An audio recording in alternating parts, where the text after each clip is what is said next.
Baik, Habib, ada yang bertanya lagi nih, Habib. Tapi ini mohon maaf, Iya, iya. punten-punten Habib, kalau agak sedikit gimana ini.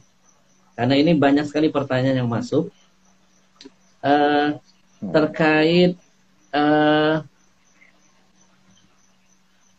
eh, apa ya? Ini apa terkait kasus Habib Bahar, Habib. Iya. Ya, eh, menurut Habib seperti apa? Ana sudah sering menyampaikan di mana-mana di panggung bahwa kalau Ana terlepas dari hal-hal yang lain, Ana memandang beliau ini adalah mujahid bagi para habaib muda. Karena berusaha untuk menyelamatkan harga diri seorang Habib dari oknum-oknum yang nggak bertanggung jawab, yang memanfaatkan, yang menimbulkan kedoliman, penipuan, bahkan ada hal-hal yang sampai menikahi para syara'i. Nah, eh, jamaah banyak ingin bertanya nih, menurut Habib seperti apa nih, Habib? Iya. Jadi begini, kita harus jangan melawan atau menentang kepada alam. Ya, sistem alam itu adalah sistem yang berlaku sepanjang masa. Artinya ada siang, ada malam, ada laki, ada perempuan, ada lembut, ada keras, ya. Ada hak, ada batil, ada haram, ada halal, ada putih, ada hitam. Nah, itu sudah sesuatu yang menjadi alami, ya, sunatullah di atas bumi ini. Gitu. Oleh karena itu sifat manusia itu berbeda-beda. Ada yang lemah lembut, ada yang kasar tapi benar, ya. Ada yang tengah-tengah di antara itu dan sebagainya. Jadi semuanya itu kalau menurut Ana, ya, kenapa sih Allah Ta'ala itu menciptakan Sayyidina Abu Bakar dan Sayyidina Umar? Kok nggak Sayyidina Abu Bakar aja sama Sayyidina Utsman? Ada Sayyidina Utsman, lalu Sayyidina Ali. Abu Bakar lemah lembut, suka menangis, nggak mampu dia itu melihat sebuah kemungkaran, kezaliman, tapi dengan tangisan, dengan lemah lembut dia itu menghilangkannya. Begitu meninggal, dia cuma 2 tahun sekian, diganti sama Sayyidina Umar, 10 tahun lebih. Keras orangnya. Nggak bisa melihat sebuah kebatilan. Anaknya sendiri pun dicambuknya. Karena dia itu telah dijerumuskan oleh sebagian temannya untuk meminum khamar dan sebagainya. Cambuknya. Gitu. Nah, artinya apa? Kenapa kok harus ada Sayyidina Umar? Kok nggak Sayyidina Abu Bakar aja yang lembut? Lalu kemudian datanglah Sayyidina Utsman yang sangat lembut, ya, sama seperti Abu Bakar, lemah lembut, penuh kasih sayang dan sebagainya. Begitu dia meninggal, diganti Sayyidina Ali yang keras orangnya. Nggak bisa melihat sebuah kemungkaran. Maka suatu kemungkaran sama seperti Sayyidina Umar. Maka diterjangnya. Nggak pernah takut pada orang. Bahkan lihat bagaimana Sayyidina si Amr bin Abdul Wud, musuh Islam yang paling utama. Yang pernah membunuh 1.000 orang. Ketika dia itu, Nabi SAW membuat hondak, parit di kota Madinah. Itu sudah diperkirakan, ya, oleh Salman Farisi tidak bisa dilampaui oleh kuda. Sekalipun, gitu. Nah, jadi sudah diperkirakan. Subhanallah, ini si Amr bin Abdullah itu bisa melampauinya. Dari saking hebatnya, padahal umurnya itu di atas 70 pada waktu itu. Sudah pernah membunuh 1.000 orang lebih. Jadi terkenal. Jadi preman, ganas, sadis, dan sebagainya. Gitu. Sehingga ketika dia itu sudah melewati dan kudanya ke bagian atau tempat Nabi SAW dan sahabatnya berkumpul, maka di saat itulah dia menantang duel. Maka kemudian Nabi SAW mengatakan kepada sahabat-sahabatnya, siapa di antara kalian yang mau memenuhi tantangannya? Semuanya diam. Semua tertunduk. Nggak ada yang berani mengangkat kepala. Kenapa? Saya tahu semuanya. Siapa Amr bin Abdul Wud? Tapi lihat bagaimana Sayyidina Ali bin Abi Thalib saat itu juga spontan dia mengatakan, "Gal ana ya Rasulullah." Padahal umurnya masih 21. Masih muda. Apa kata Nabi Muhammad? Khalli Ali. Innahu la Amr bin Abdul Wud. Dia itu adalah Amr bin Abdul Wud. Kamu diam dulu.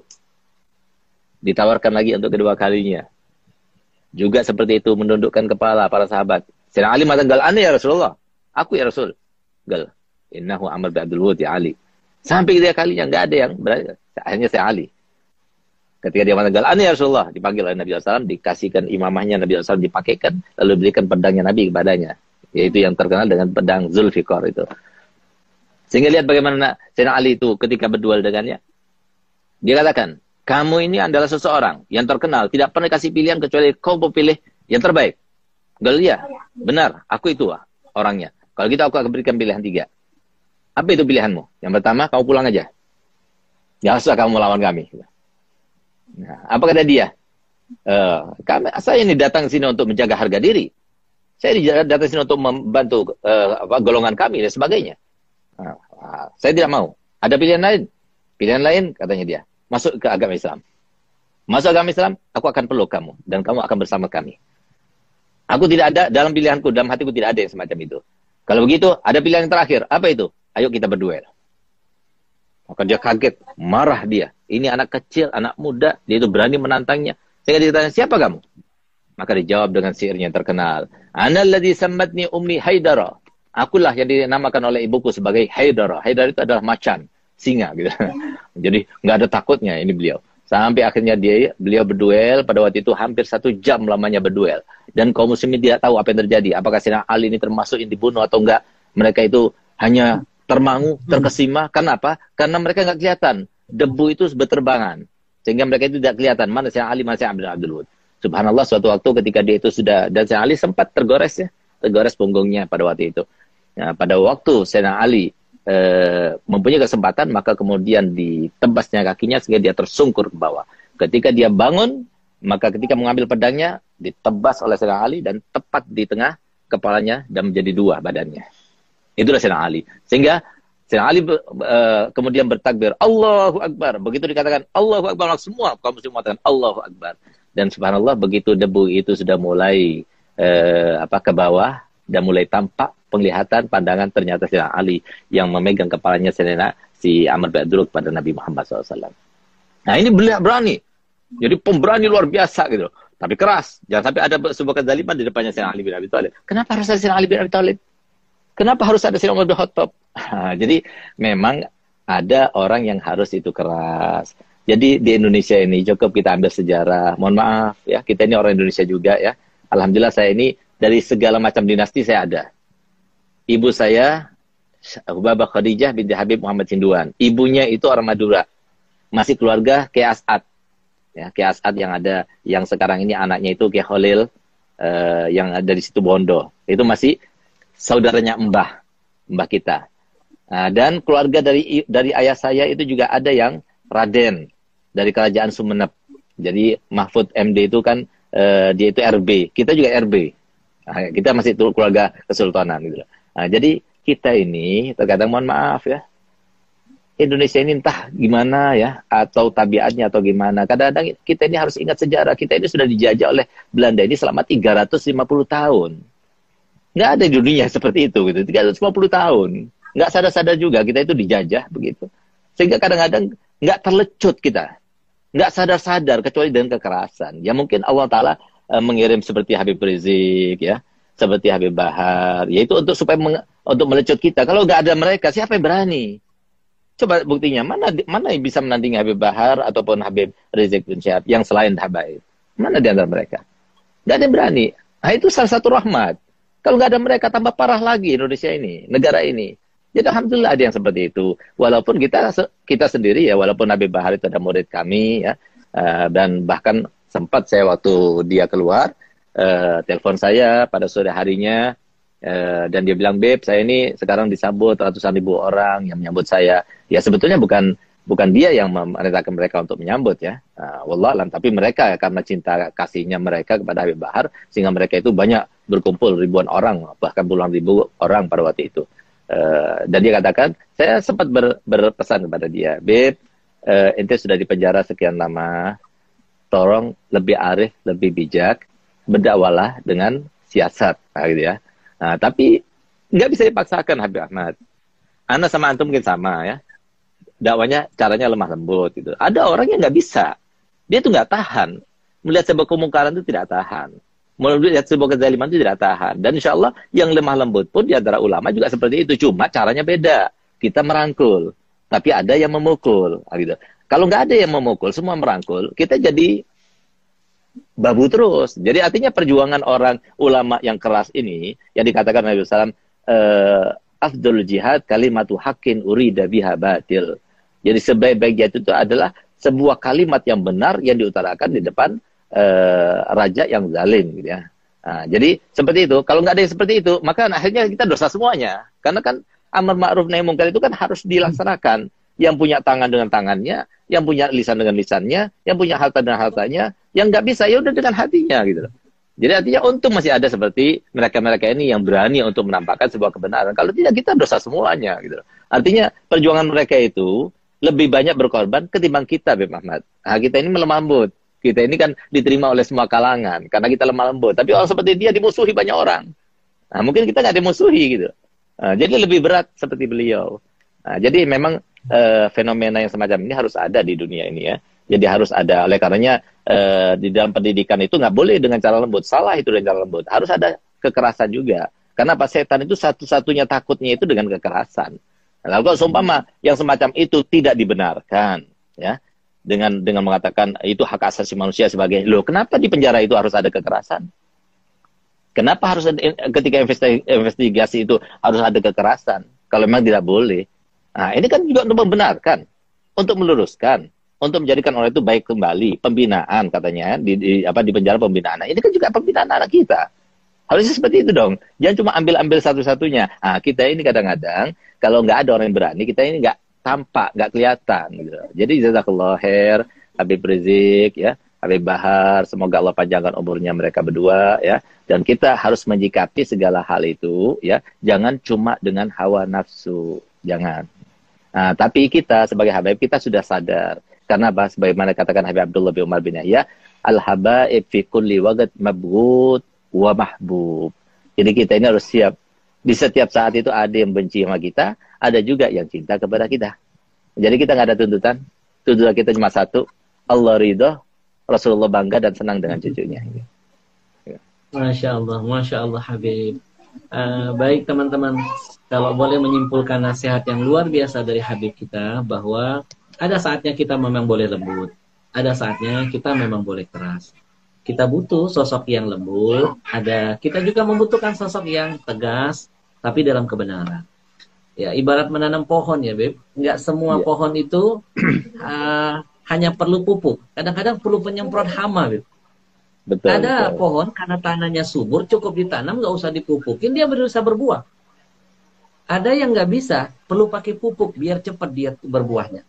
Ada yang sudah pakai pupuk, Beb, masih juga nggak mempan, harus pakai pembasmi hama. Nah, apalagi sekarang ini di Indonesia udah banyak hama-hamanya, Beb. Jadi memang harus ada pembasmi yang bisa mengusir segala bentuk keburukan, kemaksiatan dan lain sebagainya. Maka saya pribadi sependapat dengan Habib bahwa memang kita membutuhkan orang-orang yang seperti ini di saat zaman ini sudah luar biasa. Bukan lagi bicara soal benar salah. Yang benar bisa jadi salah, yang salah bisa jadi benar, yang benar bisa jadi salah. Jadi kalau boleh mengutip teman-teman sekalian, nanti teman-teman buka surah An-Nahl ayat 125. Ud'u ila sabili rabbika bil hikmah wal mau'izatil hasanah. Hikmah di sini bukan hanya lembut, inti keras, perang pun hikmah. Seperti tadi yang disampaikan Habib. Bagaimana Imam Ali memberikan 3 pilihan. Mengajak orang kepada Tuhannya dengan hikmah. Perang itu pun hikmah, keras itu pun bagian dari hikmah, lembut pun adalah hikmah. Jadi jangan sekali-kali kita berpikiran suuzon. Oh ini Habib radikal, oh ini Habib yang keras. Enggak, mereka radikal pasti ketika berhadapan dengan kemungkaran.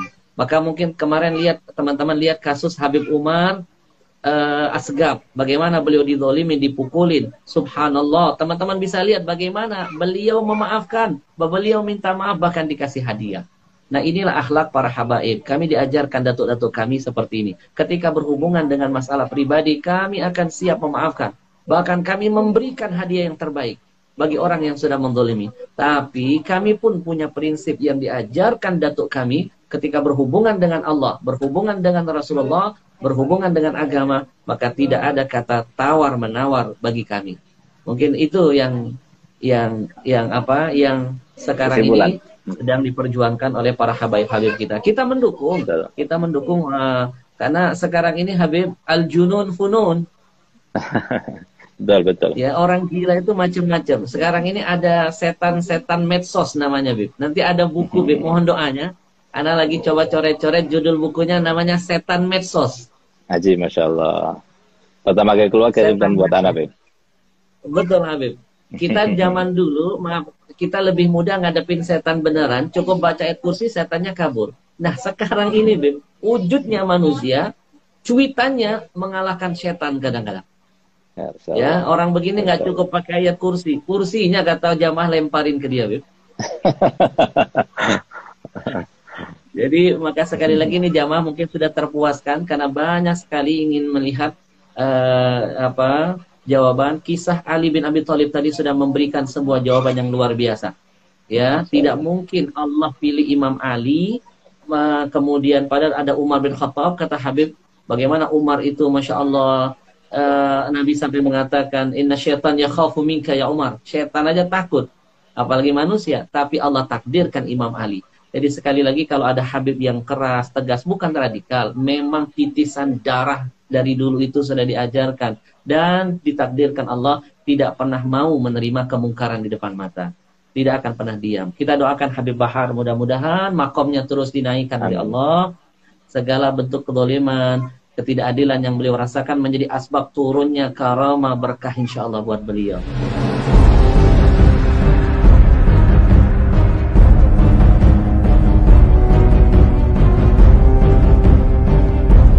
Baik, Habib, ada yang bertanya lagi nih, Bib. Tapi ini mohon Iya, maaf, iya. punten-punten Habib, kalau agak sedikit gimana ini.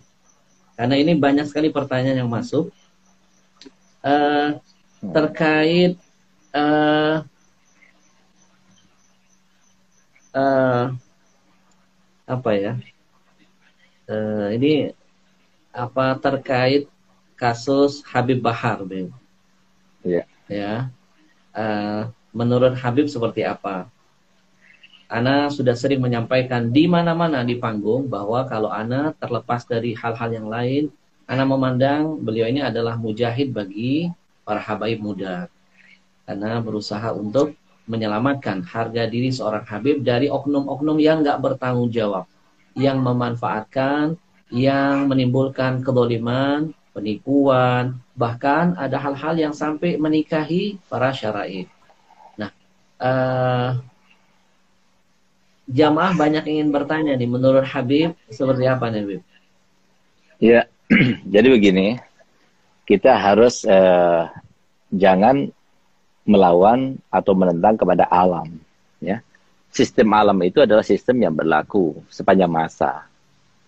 Artinya ada siang, ada malam, ada laki, ada perempuan, ada lembut, ada keras, ya, ada hak, ada batil, ada haram, ada halal, ada putih, ada hitam. Nah, itu sudah sesuatu yang menjadi alami, ya, sunatullah di atas bumi ini. Gitu. Oleh karena itu sifat manusia itu berbeda-beda.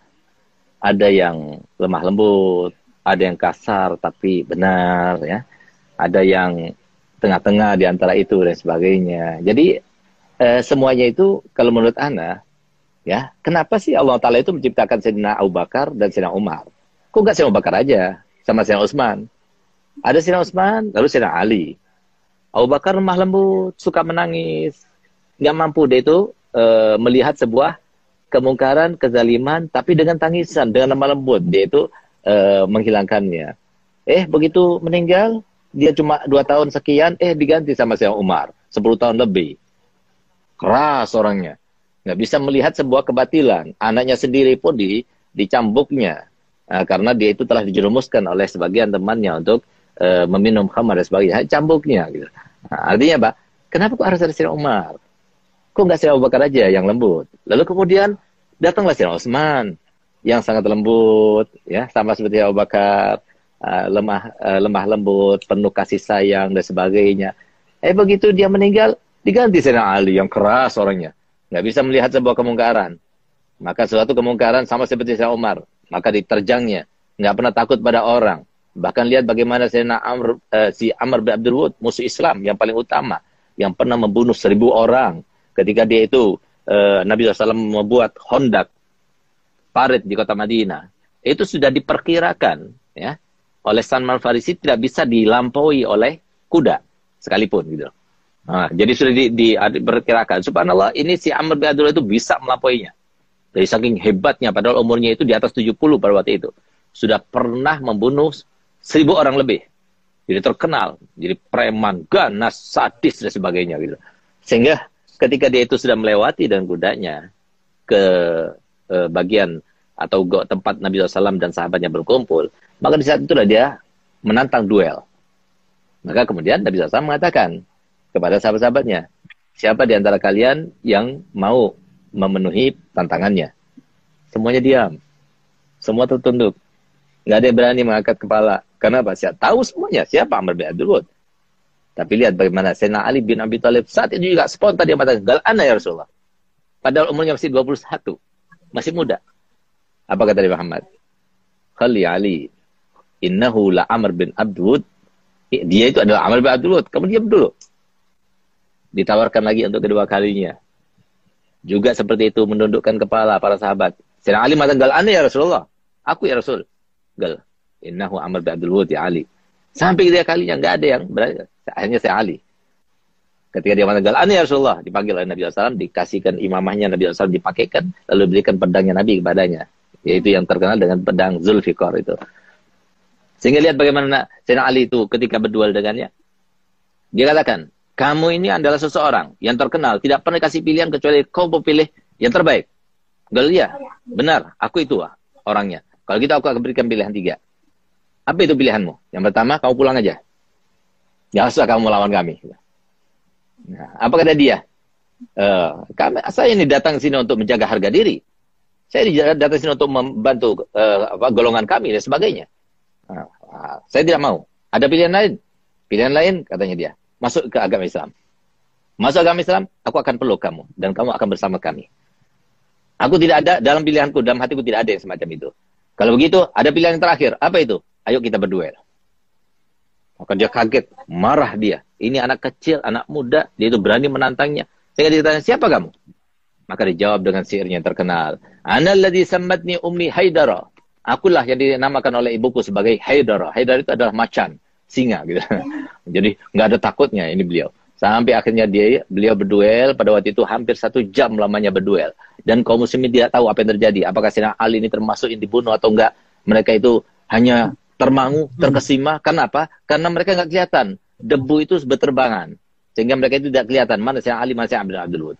Subhanallah, suatu waktu ketika dia itu sudah, dan Sayyidina Ali sempat tergores ya. Tergores punggungnya pada waktu itu. Nah, pada waktu Sayyidina Ali mempunyai kesempatan, maka kemudian ditebasnya kakinya sehingga dia tersungkur ke bawah. Ketika dia bangun, maka ketika mengambil pedangnya, ditebas oleh Sayyidina Ali dan tepat di tengah kepalanya dan menjadi 2 badannya. Itulah Sayyidina Ali. Sehingga Sayyidina Ali kemudian bertakbir, Allahu Akbar. Begitu dikatakan Allahu Akbar, semua kaum muslim mengatakan Allahu Akbar. Dan subhanallah, begitu debu itu sudah mulai ke bawah dan mulai tampak penglihatan pandangan, ternyata Sayyidina Ali yang memegang kepalanya si Amr bin Abdul Wud pada Nabi Muhammad SAW. Nah ini berani. Jadi pemberani luar biasa gitu. Tapi keras. Jangan sampai ada sebuah kezaliman di depannya Sayyidina Ali bin Abi Thalib. Kenapa harus ada Sayyidina Ali bin Abi Thalib? Kenapa harus ada Sayyidina Umar bin Khattab? Jadi memang ada orang yang harus itu keras. Jadi di Indonesia ini cukup kita ambil sejarah. Mohon maaf ya, kita ini orang Indonesia juga ya. Alhamdulillah saya ini dari segala macam dinasti saya ada. Ibu saya, Hubabah Khadijah binti Habib Muhammad Sinduan. Ibunya itu orang Madura. Masih keluarga Kiai As'ad. Ya, Kiai As'ad yang sekarang ini anaknya itu Kiai Khalil, yang ada di situ Bondo. Itu masih saudaranya mbah kita. Dan keluarga dari ayah saya itu juga ada yang Raden dari Kerajaan Sumenep. Jadi Mahfud MD itu kan dia itu RB. Kita juga RB. Kita masih itu keluarga kesultanan gitu. Nah, jadi kita ini terkadang mohon maaf ya, Indonesia ini entah gimana ya, atau tabiatnya atau gimana. Kadang-kadang kita ini harus ingat sejarah. Kita ini sudah dijajah oleh Belanda ini selama 350 tahun.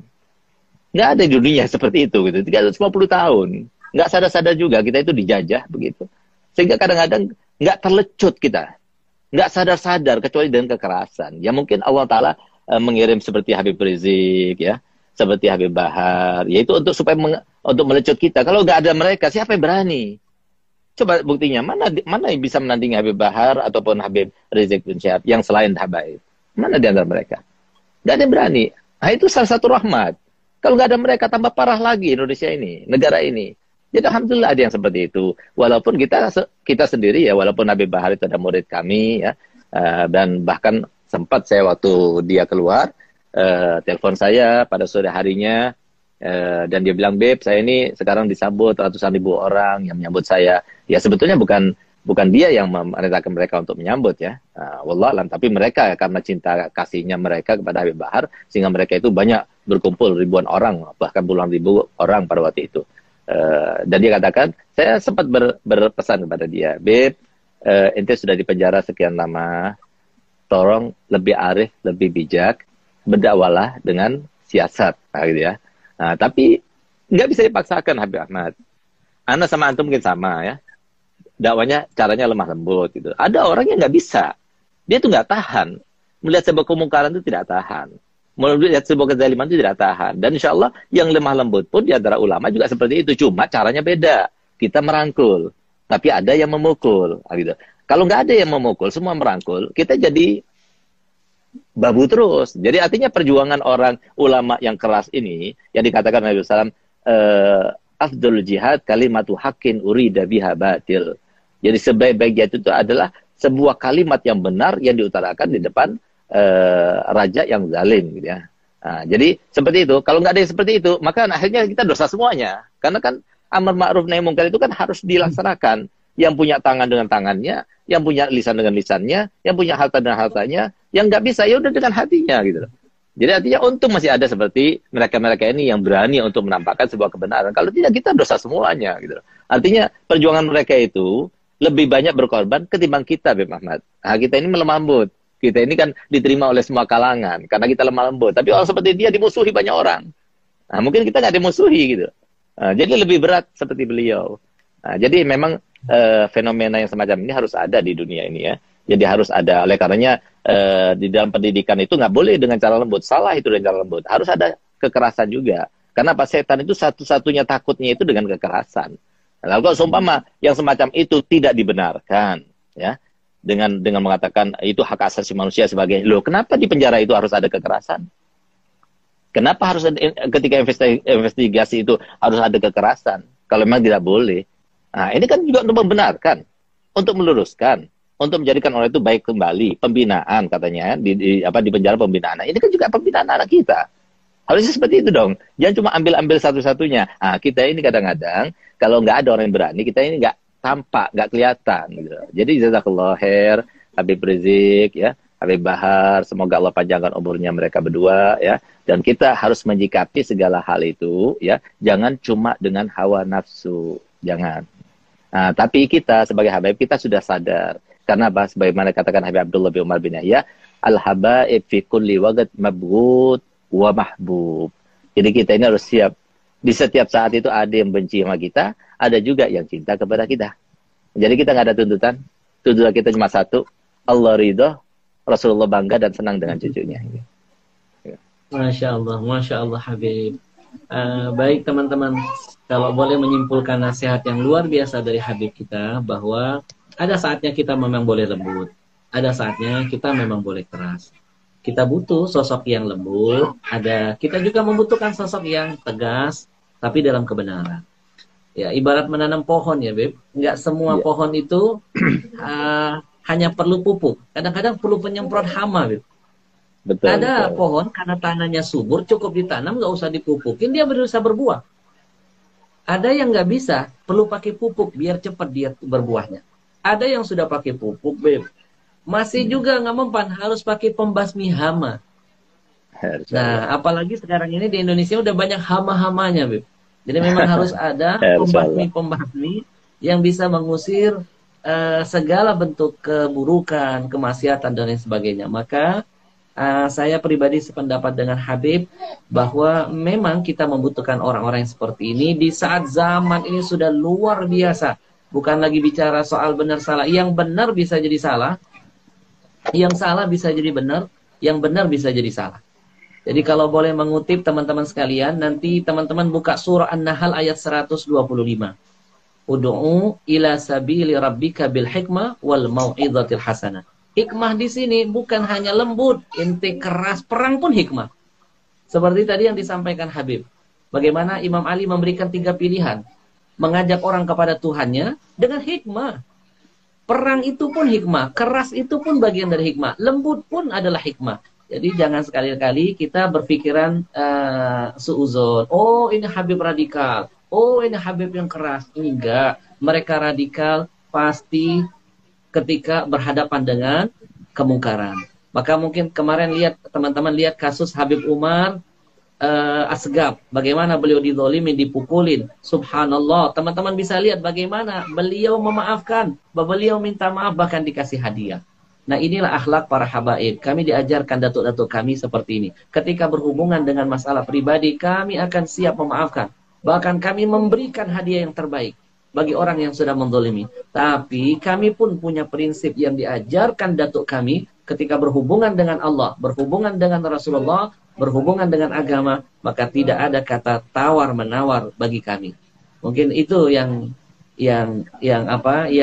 sekarang ini sedang diperjuangkan oleh para habaib-habib kita. Kita mendukung, karena sekarang ini Habib al-junun funun.